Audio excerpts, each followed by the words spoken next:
E eu queria que você abrisse a sua Bíblia comigo hoje no primeiro capítulo do livro de Neemias. Neemias, capítulo 1. E nós vamos ter, como nós tivemos de manhã, uma leitura um pouquinho mais extensa, mas a palavra do Senhor, ela é eficaz. Se a minha palavra não prestar em nada, a palavra do Senhor vai ter valido a pena a gente ler. Amém? Então, por isso que é importante. Então, fique ligado, eu vou usar a versão NVI, ok? E nós vamos ler a partir do primeiro versículo do capítulo 1 de Neemias. E a palavra do Senhor diz assim: palavras de Neemias, filho de Acalias. No mês de Quisleu, no 20º ano, enquanto eu estava na cidade de Suzã, Hanani, um dos meus irmãos, veio de Judá com alguns outros homens, e eu lhes perguntei acerca dos judeus que restaram, os sobreviventes do cativeiro, e também sobre Jerusalém. E eles me responderam: aqueles que sobreviveram ao cativeiro e estão lá na província passam por grande sofrimento e humilhação. O muro de Jerusalém foi derrubado e suas portas foram destruídas pelo fogo. Quando ouvi essas coisas, sentei-me e chorei. Passei dias lamentando-me, jejuando e orando ao Deus dos céus. Então eu disse: Senhor, Deus dos céus, Deus grande e temível, fiel à aliança e misericordioso com os que te amam e obedecem aos teus mandamentos, que os teus ouvidos estejam atentos e os teus olhos estejam abertos para a oração que o teu servo está fazendo diante de ti dia e noite em favor de teus servos, o povo de Israel. Confesso os pecados que nós, os israelitas, temos cometido contra ti. Sim, eu e o meu povo temos pecado. Agimos de forma corrupta e vergonhosa contra ti. Não temos obedecido aos mandamentos, aos decretos e às leis que deste ao teu servo Moisés. Lembra-te agora do que disseste a Moisés, teu servo. Se vocês forem infiéis, eu os espalharei entre as nações. Mas se voltarem para mim, obedecerem aos meus mandamentos e os puserem em prática, mesmo que vocês estejam espalhados pelos lugares mais distantes debaixo do céu, de lá eu os reunirei e os trarei para o lugar que escolhi para estabelecer o meu nome. Estes são os teus servos, o teu povo. Tu os resgataste com o teu grande poder e com o teu braço forte. Senhor, que os teus ouvidos estejam atentos à oração deste teu servo e à oração dos teus servos que têm prazer em temer o teu nome. Faze com que hoje este teu servo seja bem sucedido, concedendo-lhe a benevolência deste homem. Nessa época, eu era o copeiro do rei. Vamos continuar no capítulo 2. No mês de Nissan, no 20º ano do rei Artaxerxes, na hora de servir o vinho, levei-o ao rei. Nunca antes eu tinha estado triste na presença dele. Por isso o rei me perguntou: por que o seu rosto parece tão triste se você não está doente? Essa tristeza só pode ser do coração? Com muito medo, eu disse ao rei: que o rei viva para sempre. Como não estaria triste o meu rosto se a cidade em que estão sepultados os meus pais está em ruínas e as suas portas foram destruídas pelo fogo? O rei me disse: o que você gostaria de pedir? Então orei ao Deus dos céus e respondi ao rei: se for do agrado do rei e se o seu servo puder contar com a sua benevolência, que ele me deixe ir à cidade onde meus pais estão enterrados em Judá, para que eu possa reconstruí-la. Então o rei, estando presente, a rainha sentada ao seu lado, perguntou-me: quanto tempo levará a viagem? Quando você voltará? Marquei um prazo com o rei e ele concordou que eu fosse. A seguir, acrescentei: se for do agrado do rei, eu poderia levar cartas do rei e dos governadores do Trans-Eufrates para que me deixem passar até chegar a Judá.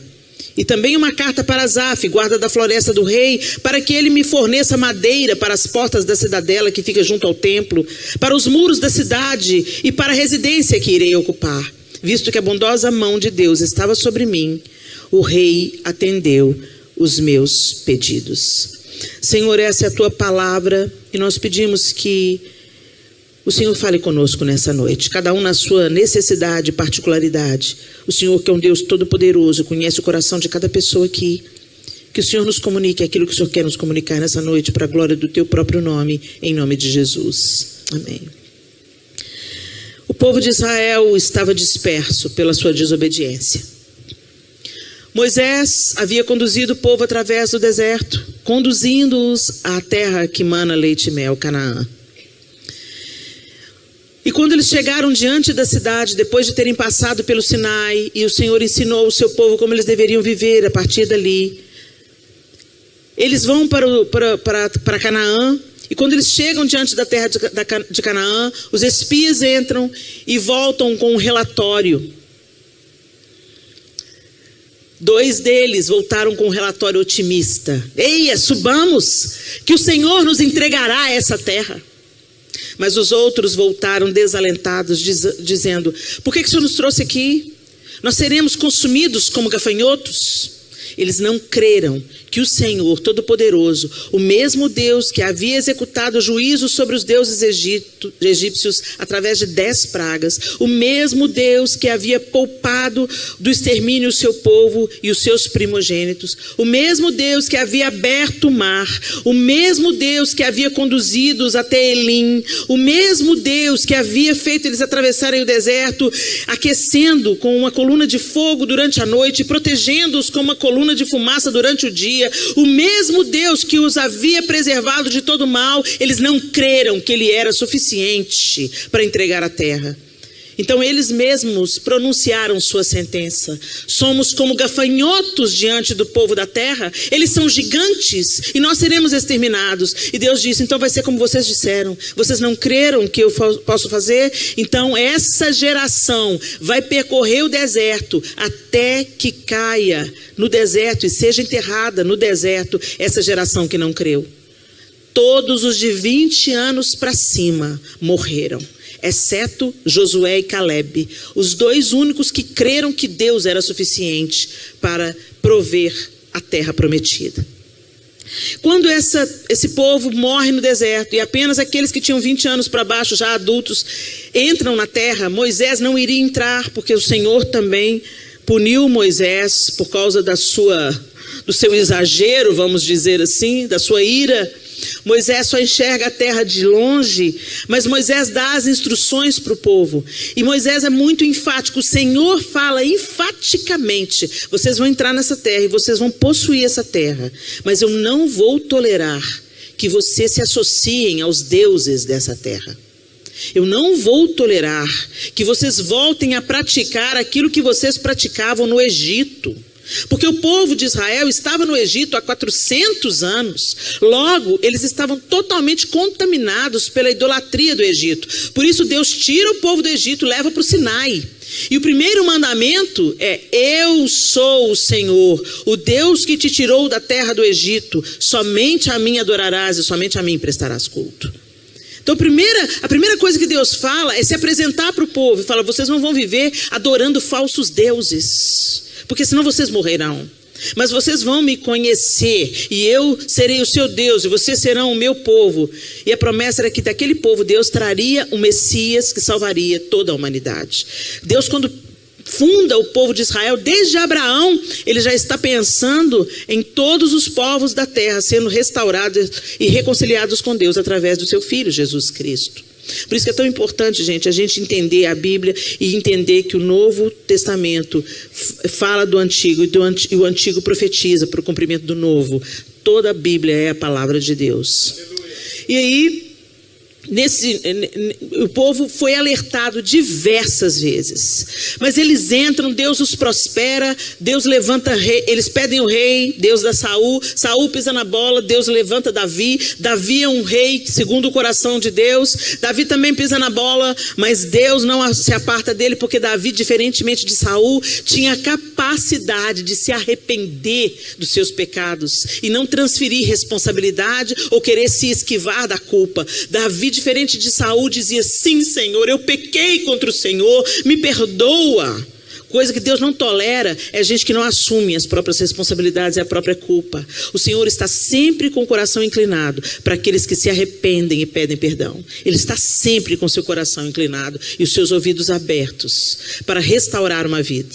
Davi tinha essa capacidade, mas Davi não pôde construir o templo. Então Deus levanta Salomão para construir o seu templo, e Salomão constrói o templo, e Deus prospera Salomão, e Deus abençoa Salomão com sabedoria sobrenatural, e porque ele não desejou riquezas, mas priorizou sabedoria para governar o povo, Deus o abastece de riquezas. Mas o que acontece no final da vida de Salomão? Ele se une a várias mulheres de outras religiões. E ele acaba sucumbindo aos deuses dessas mulheres. E a partir daí, a descendência de Davi vai tendo altos e baixos. Quando você vai lendo o livro de Reis, você vai vendo reis justos, reis injustos, reis segundo o coração de Deus, reis tenebrosos como Manassés, por exemplo, que até sacrifício de criança fez dentro do território de Israel. E Deus vai avisando: vocês estão me aborrecendo, vocês estão me aborrecendo, vocês estão me aborrecendo, eu virei com juízo sobre vocês, eu disse para vocês não se contaminarem com os deuses da terra, eu disse para vocês não praticarem as obras que eles exigem, eu disse a vocês que eu sou o Senhor, o seu Deus. E o povo não se arrependeu. E eles começaram a ouvir tanta profecia, a profecia não se cumpria, que eles começaram a desprezar. Eles começaram a desprezar e começaram a matar os profetas que falavam aquela mensagem de novo, de alerta de Deus. E começaram a ouvir os falsos profetas. Como a gente gosta de falso profeta até hoje, né, gente? O falso profeta é aquele que traz a palavra de conforto. É claro que não vai acontecer nada. É claro que Deus não vai destruir o seu povo. É claro que Deus vai destruir o templo. Como que Deus vai permitir? O templo foi construído para a glória de Deus. Ele encheu o seu templo de glória no templo de Salomão. Olha a majestade desse templo. É claro que ele não vai ser destruído. E o povo deu mais ouvidos aos falsos profetas que tinham uma palavra confortável do que aqueles profetas que traziam uma palavra de alerta e exortação. Ele dizia: conserta o caminho, conserta as veredas, voltem-se para Deus, arrependam-se, porque se vocês se arrependerem, o Senhor também vai voltar atrás na decisão de executar juízo. Mas eles não se arrependeram. Então veio o exílio. Deus permitiu que o rei babilônico viera e destruísse. Nabucodonosor passou um rolo compressor em Israel. Ele acabou com tudo. E primeiro foi uma primeira etapa. Nem na primeira etapa o povo se arrependeu. Então Deus teve que concluir a obra. Até que o templo foi destruído. Os muros de Jerusalém, a cidade santa, derrubados. As portas queimadas pelo fogo. E virou habitação de chacais e feras do campo. E é nesse contexto que Neemias, sabendo as notícias, e ainda assim os falsos profetas diziam: não, mas isso logo vai passar, logo o povo vai voltar. E Deus falou: não, pode ficar em Babilônia, pode construir sua cidade aí, pode ter seus filhos e se casar aí, porque vão levar muitos anos. Eles tiveram que ficar no exílio 70 anos. E nesse intervalo, Neemias, que servia ao rei Artaxerxes, era mordomo do rei, ficava sabendo das notícias e ficava devastado. É a mesma coisa de você estar aqui nos Estados Unidos e você está tendo uma vida até boa. Deus está te provendo, Deus está te cuidando, Deus te deu um bom emprego e aqui você tem prosperado. Mas aí você fica sabendo as notícias das suas famílias lá no Brasil. Quantos venezuelanos estão aqui nos Estados Unidos construindo uma vida? Eu conheci uma vez venezuelana lá na região da Flórida. E ela disse: pastora, a situação do meu país é muito séria, porque eu tento enviar remédio para minha família no Brasil. Chega no aeroporto, eles confiscam. É Venezuela. Eu falei: o quê? Falei: misericórdia. Está quebrado em nome de Jesus. Senhor, nos ajude. Tem misericórdia de nós, Senhor. Perdoa os nossos pecados, Senhor. Perdoa os nossos pecados. E o que estava acontecendo na Venezuela. E ela falou assim, olha, eu tento mandar dinheiro, não chega. Eu tento mandar mantimento, não chega. Eu tento mandar roupa, não chega. Eu tento mandar remédio, não chega. Mas como não chega? Vai pelo correio, ela vai pelo correio. Mas chega no aeroporto, eles abrem as caixas e distribuem a seu bel prazer. Isso é opressão. Isso é opressão. Você não tem direito, você não tem liberdade, você não tem privacidade, você não tem. E você tem as coisas que você envia. Então que prazer que você teria? Fala comigo. Se você estivesse vivendo num sistema assim, sabendo que a sua família está lá no Brasil sofrendo opressão. Imagina comigo uma situação. Não só sofrendo a miséria, a necessidade, as coisas que acontecem na vida, pelo desemprego, mas sofrendo injustiça, sendo abusados, sendo saqueados, sendo oprimidos e dominados. Como você se sentiria? Como você fica aqui sabendo que a sua mãe tá lá sem ter direito a receber uma ajuda que você quer mandar para ela? E está doente e precisando de um remédio. Era isso que estava no coração de Neemias. A cidade onde os pais dele estavam enterrados, a nação que eles conheciam, o templo que eles conheciam, toda a vida que eles conheciam, estava devastada. E aí ele se apresenta diante do rei Artaxerxes para servi-lo como sempre, mas ele estava dessa vez com um semblante triste. E o rei olha para ele. Mas o interessante é que antes dele se apresentar para cumprir o seu trabalho, para fazer o seu trabalho, ele faz uma oração. Ele faz uma oração. Para a gente recomeçar, gente, precisa de oração. Para a gente andar na direção certa, precisa de oração. A gente tem que conversar com Deus. Às vezes a gente fala para todo mundo o que só Deus pode resolver. Jesus orava. Por que você acha que você não precisa de orar? Jesus se retirava para orar. Recentemente eu ouvi um pastor dizendo assim que ele não tinha tempo para orar porque ele estava muito envolvido com a obra. Como aqui é? Como é que você faz a obra de Deus e não fala com Ele? Que engano de Satanás é esse? Quando a gente faz boas obras, o diabo não treme não, gente. O diabo treme quando a gente ora. Por que o show gospel lota e a oração das 5 da manhã continua vazia? Porque mostra onde está o nosso coração. Como é que está a sua vida de oração? É a primeira pergunta da noite. Como é que anda a sua vida de oração, meu irmão, minha irmã? Você fala com Deus? Eu não estou falando da oração religiosa para cumprir cumprir minha oração religiosa. Falei com Deus. Não estou falando da oração na hora da comida. Senhor, obrigado por esse alimento que está à mesa, que às vezes você ora igual uma reza. Você ora no meio do prato, você fala, eu orei? Porque está tão no automático que você não lembra se você orou ou não. Você não dá graças de verdade. Oh Deus, tem comida no prato. Bendito seja o teu nome. Que privilégio, Senhor. A gente tem comida. A gente banaliza as bênçãos diárias de Deus. A gente tem sempre um nariz empinado e uma reclamação para fazer sobre aquilo que a gente não tem. Mas sobre aquilo que a gente tem, a nossa gratidão é ínfima. Nós não agradecemos genuinamente o alimento. Nós não nos alegramos com as pequenas alegrias. Respira fundo aí.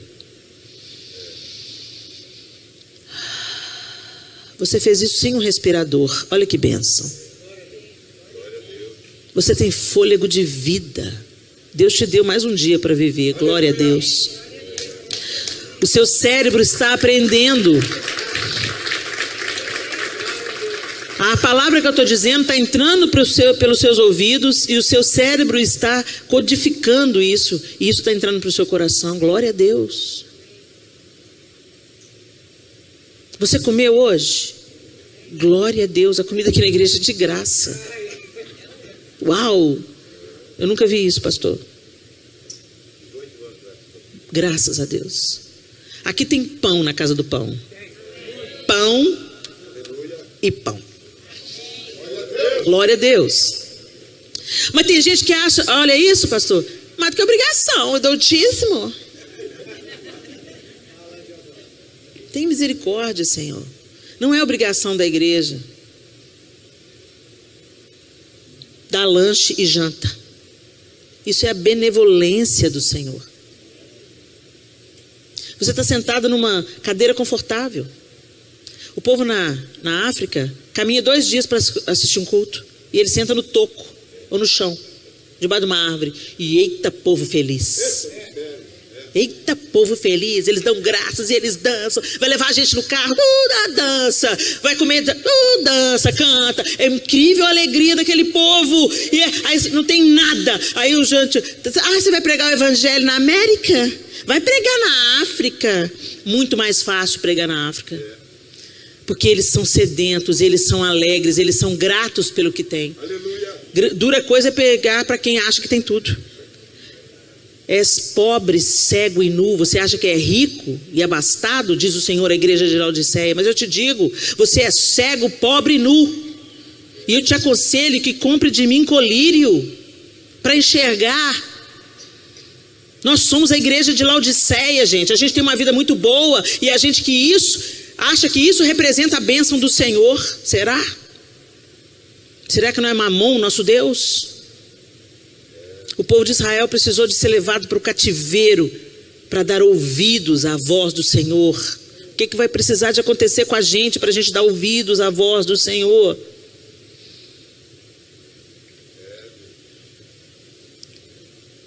Neemias então é levantado e ele faz essa oração. E a oração de Neemias no capítulo 1, depois eu te aconselho, lê de novo. Mas todo o tempo ele fala de um jeito: Senhor Deus dos céus, Deus grande e temível, fiel à aliança e misericordioso com os que te amam e obedecem aos teus mandamentos. Ele começa invocando a misericórdia de Deus, porque ele sabe que ele é culpado, que o povo dele é culpado, e que aquele resultado não era em vão. O povo está exilado, não era porque Deus não era poderoso, era porque o povo era obstinado e duro de coração. E Deus precisou de levar esse povo para o exílio para resgatá-los novamente mais tarde. Neemias faz essa oração e ele diz: confessa os pecados que nós, os israelitas, temos cometido contra ti. Essa é a segunda pergunta. Você tem ciência dos seus pecados e você tem confessado diante do Senhor?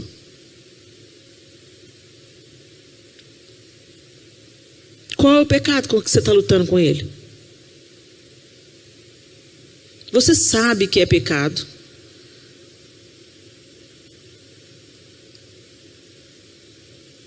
Mas você tem reconhecido diante de Deus e confessado? Porque o pecado que é perdoado é o pecado confessado. Não é o pecado escondido. O Senhor tem perdão para todo pecado. Está no pecado? Não interessa o seu pecado. É cabeludo, é tenebroso. Confessa e deixa. Confessa diante de Deus. Arrependa-se. Arrependimento, gente, não é chorar, não. Ah, Senhor, estou pecando, Senhor. E amanhã vai e faz de novo. Arrependimento é mudança de direção. Eu sei que isso é caminho de morte. Eu sei que está bom, mas que vai me levar para a sepultura. Vai me separar de Deus, vai estragar minha vida lá no futuro. Então eu digo não. E se preciso for, eu saio correndo, como José fez. Eu saio correndo, porque eu não confio na minha natureza carnal, que é inclinada para o que é mal. Mas eu amo a Deus, então eu amo a Deus obedecendo a Deus. Então eu viro de costas para o pecado e eu sigo a Cristo. Eu renuncio ao pecado, porque eu sei que o salário do pecado é a morte. Eu confesso e deixo. Neemias faz essa oração confessando, se arrependendo por ele e pela sua nação. Você tem orado pelo Brasil, gente? E você tem orado pelos Estados Unidos. Essa agora é a sua casa. Você veio para cá. É daqui que você está tirando o seu pão. Então abençoa essa terra. Abençoa o seu patrão. Para de murmurar sobre o seu salário. Seja um agente da vida lá limpando a casa, consertando o telhado, construindo. Seja, sabe, um edificador. Abençoe a terra de onde você está tirando o seu pão. Ore por esse povo que já foi tão fiel ao Senhor e que hoje está se desviando dos caminhos dele. Ore pela nova geração americana, porque eles estão comendo do que os seus ancestrais semearam, mas eles não estão semeando para a próxima geração. Estão vivendo, lotando as clínicas de aborto, praticando toda sorte de impiedade e desfazendo aquilo que a palavra de Deus diz. É a igreja é o país que evangelizou o mundo inteiro. Eu sou fruto de missionários norte-americanos que estão enterrados no Brasil. Eu e a minha casa. Houve uma família norte-americana que orou pelos meus pais durante 18 anos, até a conversão deles. E eu estava na sala aos 11 anos de idade, quando eu vi aquele mesmo casal fazendo apelo para a salvação e meus pais se rendendo a Cristo na sala da minha casa. Depois de 18 anos de oração e perseverança, que deixou um legado. Hoje eu estou aqui na terra do pastor John e da irmã Joy, pregando o evangelho. Aleluia. E isso é fruto da semente deles. As nossas sementes não ficam estéreis quando nós plantamos diante de Deus. E mesmo que a gente não veja, a eternidade vai revelar o legado que é deixado para a glória do nome do Senhor. O que me chama a atenção é que Neemias ora ao Deus que é rico em misericórdia, porque sabe que só Ele pode resolver a situação do seu povo. Segundo, ele ora se identificando e confessando os seus próprios pecados e os pecados da sua nação. Você ora pelos pecados da sua família? Você pede perdão pelos pecados dos seus filhos? Sabia que Jó fazia isso?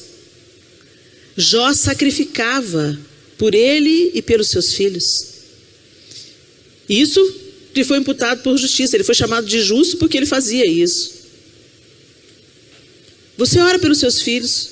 Você pede perdão pelos seus próprios pecados e pelo pecado dos seus filhos. Você pede perdão pelos seus próprios pecados, pelos pecados da sua família e pelos pecados da sua nação.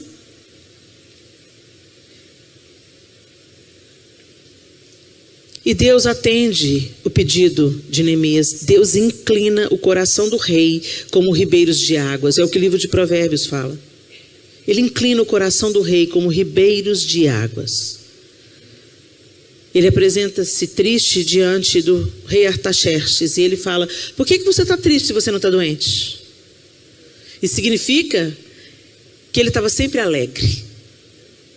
Mas um dia ele aparece diante do rei com semblante caído. E o rei fala: o que aconteceu? E ele: eu vou te dizer, rei, o que aconteceu. E ele fala: a minha cidade está devastada, o meu país está devastado, o meu povo está destruído, as portas da cidade estão queimadas a fogo, os muros foram derrubados. E o rei fala: o que você quer que eu faça? Me libera, rei, para eu ir lá reconstruir.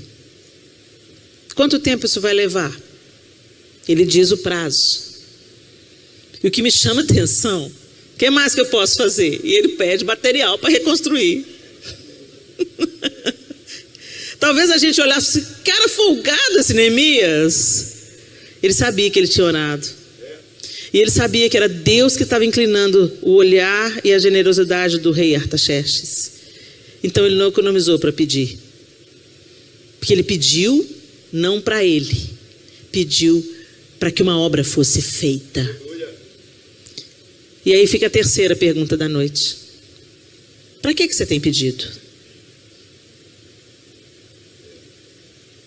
Para que você pede o que você pede para Deus? É para você ostentar? É para você parecer vitorioso aos olhos dos seus amigos? É para você desfrutar um pouco mais da vida, vivendo do jeito que você quer? O Senhor diz assim: olha, vocês pedem e não recebem, porque pedem mal para gastar nos seus prazeres e nos seus deleites. Neemias pede para reconstruir. Neemias pede para atingir famílias, para abençoar o povo, para reconstruir o que havia sido destruído. E o que me chama a atenção é que ele diz assim: se for do agrado do rei, eu poderia levar cartas do rei aos governadores do Trans-Eufrates para que me deixem passar até chegar a Judá. Ou seja, cartas do rei para que ninguém me incomode. Cartas do rei que me liberem e me façam atravessar territórios inóspitos que poderiam me barrar. O Senhor quer te dar livre trânsito para a glória do nome dEle, para fazer a obra dEle. Ele quer te dar autoridade. E a autoridade significa a carta do rei na mão. Será que nós temos autoridade nos lugares onde nós temos transitado? Será que a gente está sendo enviado com as cartas do nosso rei? Com o respaldo do nosso rei? E ele continua dizendo: eu quero mais, eu também uma carta para Asaf, guarda da floresta do rei, para que ele me forneça madeira. E aí ele diz assim: visto que a bondosa mão de Deus estava sobre mim, o rei atendeu os meus pedidos.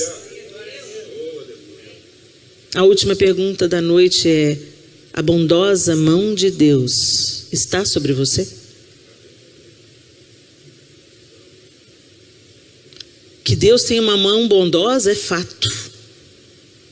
Ele é um Deus bondoso e justo. Mas a palavra de Deus diz que Ele resiste ao soberbo, mas aos humildes Ele concede graça. Então, peraí, resiste? O que é resiste? Vem cá, meu bem, por favor. A mão de Deus resiste ao soberbo. Eu resisto ao soberbo. Eu resisto ao soberbo. O que é resistir?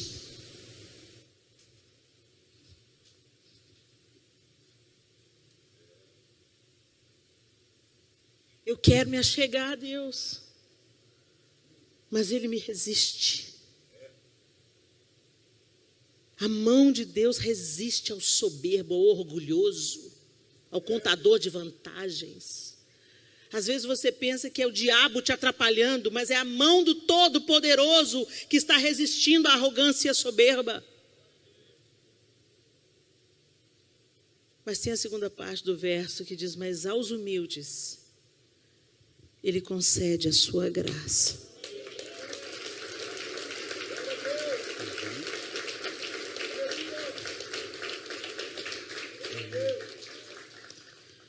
O Senhor quer te abraçar, te envolver na graça misericordiosa, mas Ele envolve os humildes, os dependentes, os que necessitam, os que têm consciência do seu próprio pecado e suplicam pelo seu perdão. Aqueles que se achegam porque sabem que sem Deus não pode fazer coisa alguma, e sem a bondosa mão de Deus não podem vencer as próprias adversidades, não podem reconstruir coisa alguma, não podem recomeçar se a bondosa mão de Deus não estiver sobre eles. Que a gente traga a bondosa mão de Deus sobre nós. Não tenha medo de se humilhar diante de Deus, como Neemias se humilhou.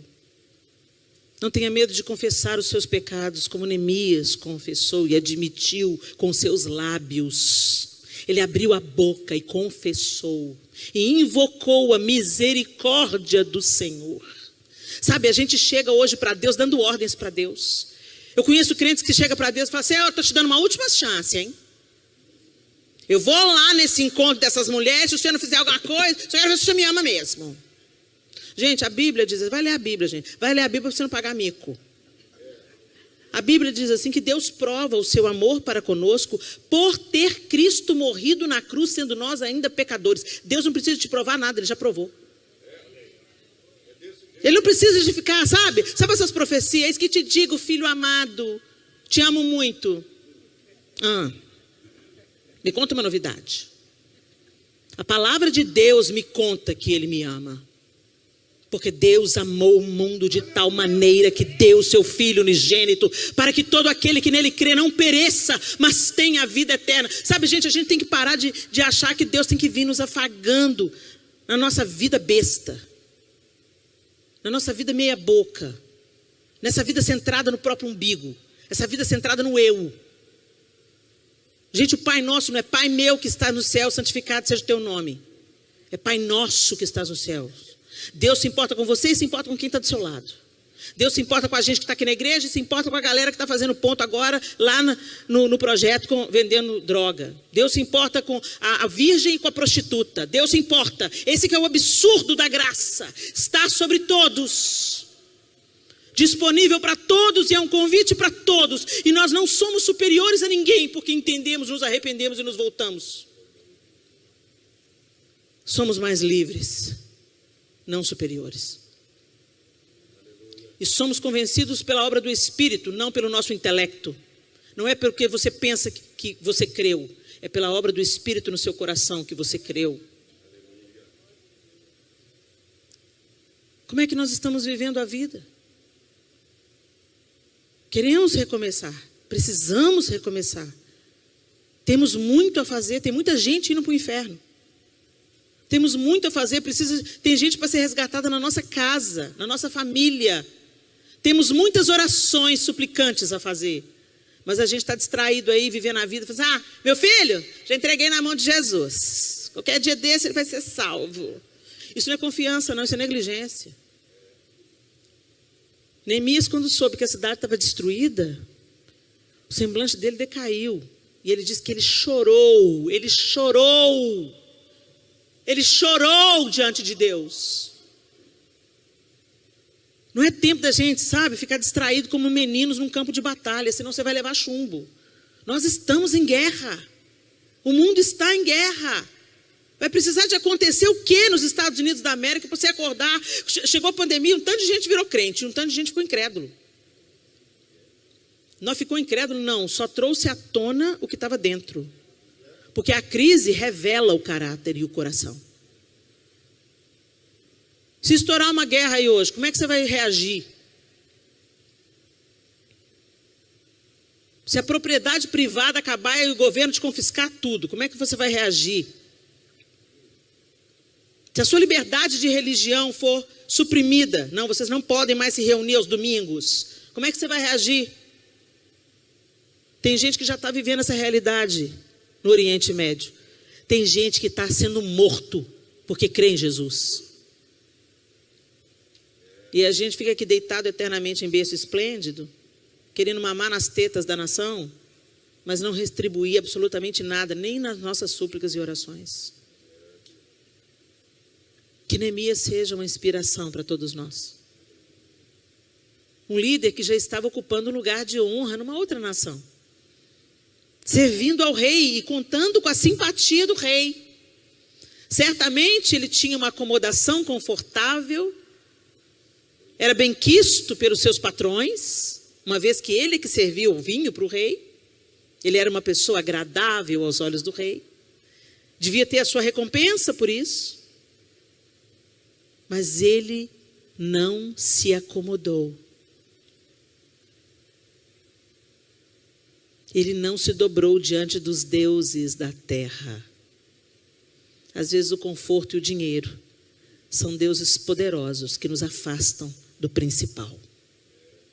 Tem gente que veio para a América falando, não, eu tenho um chamado missionário, mas se vendeu para Mamon, como Judas vendeu Jesus por 30 moedas. Às vezes você vende Jesus por um schedule. Não tenho tempo para ir para a igreja, não tenho tempo para ir para o acampamento, tenho que trabalhar muito. Trabalhe, meu irmão, digno ao trabalhador do seu salário, trabalhe. Deus não respalda preguiçoso, trabalhe, mas trabalhe para a glória de Deus. Trabalhe sem abandonar o Senhor, trabalhe consciente de quem te dá saúde para trabalhar é o Deus dos céus, rico em misericórdia e poder. Trabalhe agradecido e sendo um instrumento de Deus no seu trabalho, um ministro de Deus no seu trabalho, uma boca de Deus no seu trabalho, orando pela casa que você limpa, orando pela casa que você pinta, orando pela construção que você edifica, pelo salão de beleza que você trabalha. Não sei qual é o seu trabalho aqui na América, mas seja uma voz do eterno onde você trabalha, seja um Neemias na sua terra, nessa terra que Deus te entregou. Seja um porta-voz de Deus. E não se esqueça da que você deixou para trás. Ore pela terra da sua casa. Ore pela sua parentela que ainda não conhece a Jesus. Ore pelos seus filhos que se desviaram do caminho. Ore pelo seu casamento para que ele não seja destruído, para que ele seja reedificado, fortalecido, porque o seu casamento edifica a próxima geração. Chore pelas suas causas e pelas causas dos seus irmãos. Chore pela sua nação e por essa nação que te acolhe. Invoque o Deus rico em misericórdia e peça a Ele o material que precisa ser liberado para que você reconstrua o que precisa ser reconstruído. Neemias precisava de madeira para reconstruir os portões da cidade. Talvez você precise de um pouco mais de misericórdia para reconstruir o seu casamento. Um pouco mais de humildade para permanecer nessa igreja ou na igreja onde você congrega. Um pouco mais de doçura para responder àquele que te fere. Um pouco mais de resiliência para permanecer firme ao invés de desistir. Qual é o material que você precisa, meu irmão? E ele termina dizendo: eu consegui tudo que eu queria, porque a bondosa mão do Senhor estava sobre mim. Deus se alegra. Deus tem prazer na alegria dos seus filhos. Deus tem prazer em prover os seus filhos. Deus tem alegria em estender a mão bondosa sobre nós para nos fazer prosperar. E prosperidade é muito mais do que dinheiro, vocês me entendam muito bem. Prosperidade é paz no lar. Prosperidade é um casamento sarado. Prosperidade são filhos na presença de Deus. Prosperidade é a ausência de necessidades e a possibilidade de abençoar outras pessoas com o ganho do seu trabalho. Isso é prosperidade. Prosperidade não é riqueza. Prosperidade não é a bolsa cara. Prosperidade não é status. Prosperidade não é parecer rico para os seus amigos no Brasil. Prosperidade é você viver a vida que Deus tem para você viver com alegria e paz dentro do seu lar.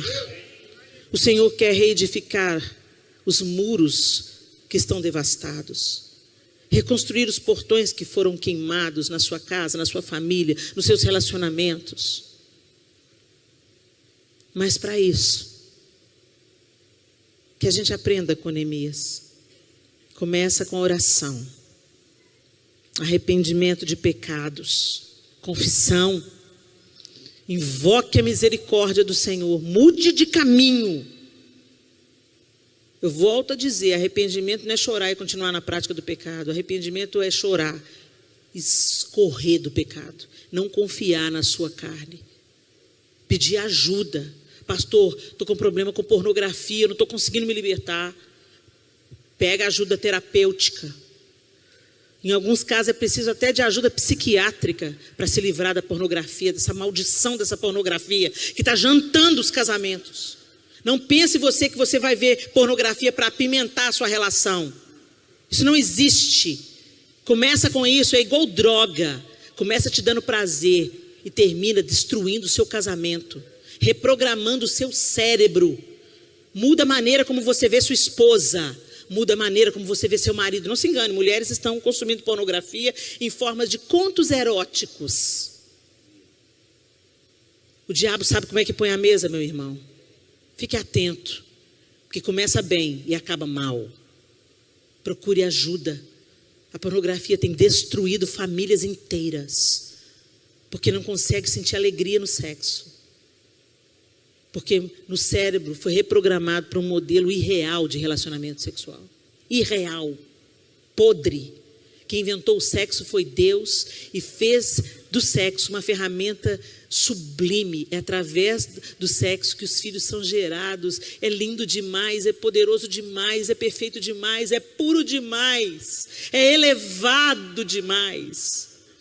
Mas o diabo pegou o sexo e porcalhou o sexo e fez dele instrumento de ferida, de morte, de prostituição, de fragmentação. Deita com um, deita com o outro, deita com o outro, deita com o outro, deita com o outro. E quando vê, não é feliz com ninguém. é uma insatisfação geral. Então quem sabe é para pegar alguém do mesmo sexo para ver se resolve. É um buraco sem fundo, um desejo que nunca se satisfaz. E ao invés de nós abraçarmos o modelo da sexualidade bíblica, nós abraçamos uma sexualidade torta, inspirada pela sujeira da pornografia. Que o Senhor tenha compaixão de nós, meus queridos. Que nos leve ao arrependimento genuíno do nosso pecado, a confissão e o abandono. Os orgulhosos não pedem ajuda, mas os humildes sim. Então lembre-se, Deus resiste ao soberbo, mas aos humildes Ele concede graça. Vocês têm um pastor sério. Vocês têm pessoas sérias que ombram com Ele. Peça ajuda. Deixa Deus fazer. Feche os seus olhos.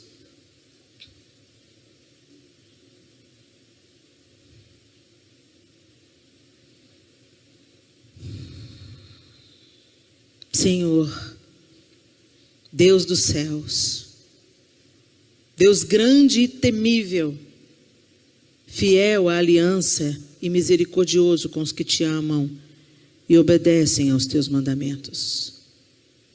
Que os teus ouvidos estejam atentos e os teus olhos estejam abertos para a oração que a tua serva está fazendo diante de ti nessa noite, em favor de teus servos, o povo cristão aqui em Newark.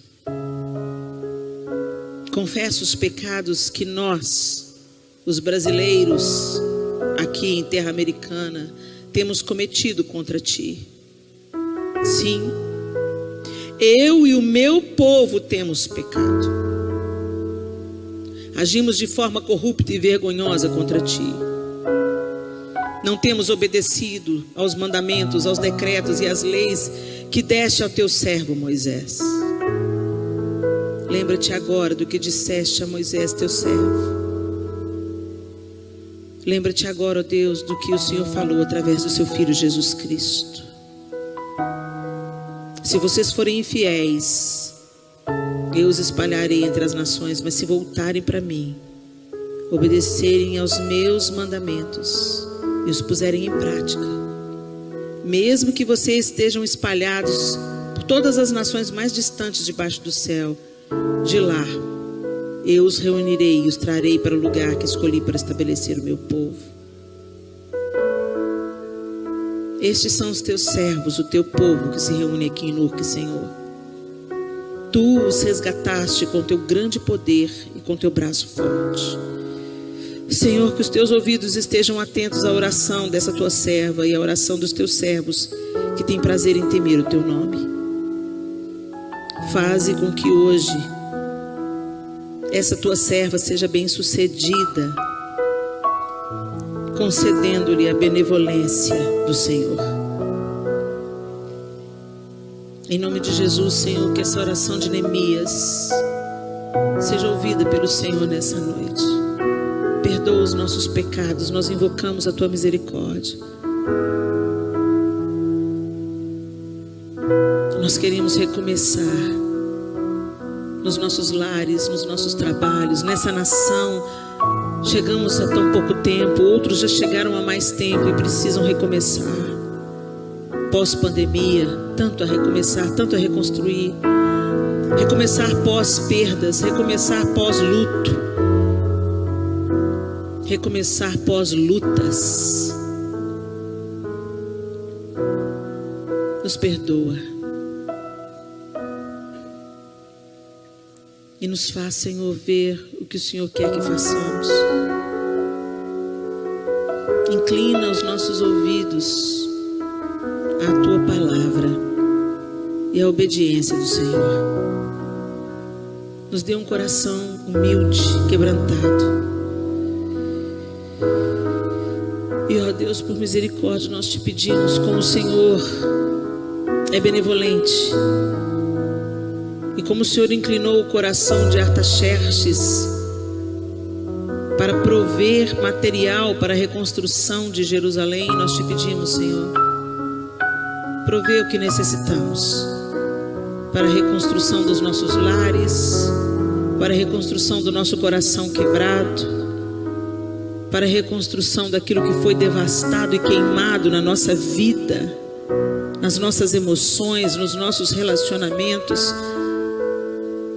Nós te pedimos, Senhor, que a sua bondosa mão esteja sobre cada um aqui, para nos fazer prosperar na obra que o Senhor quer executar em nós e através de nós, para a glória do teu nome, em nome de Jesus. Amém e amém. Aleluia.